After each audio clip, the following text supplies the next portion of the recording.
why most people budget backwards and how to fix it. Hey, I'm Sterling, and this is Fit.Fund.Focus, where I discuss practical guidance and insights so you can take greater ownership across the three pillars of well-being. Today, we're discussing fun for financial literacy. Now, let's get back to the topic. So the first thing is, what is a budget actually? And a budget is simply tracking income versus expenses over a set period of time.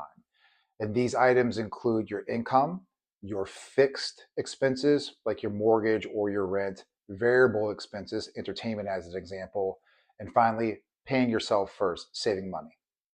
Now, your bank app probably helps you track and categorize money going out. There are plenty of apps out there to help you do this as well, but I highly recommend writing out your income, your fixed expenses, your variable expenses, and how much money you're saving. There's something about writing information out long form. It helps with mental clarity and problem solving.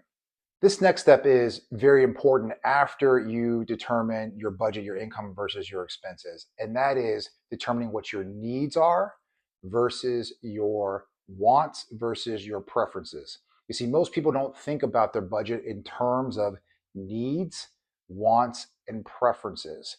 What this does is this highlights your priorities. What do you need to pay for? What are those essential expenses?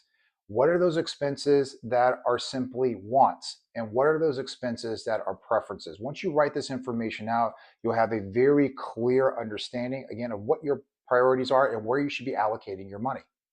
And finally, here we have, what are your financial goals? What is it that you want to achieve?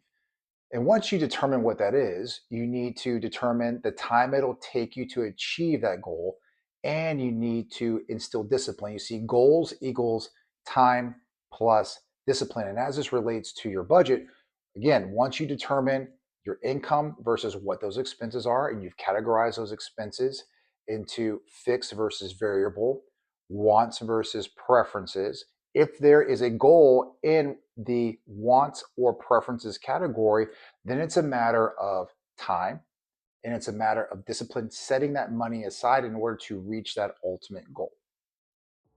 For more information on a wealth mindset, be sure to subscribe to the channel and be sure to visit Fit.Fund.Focus.com, where I have reading recommendations across the three pillars of well-being to help you along your journey.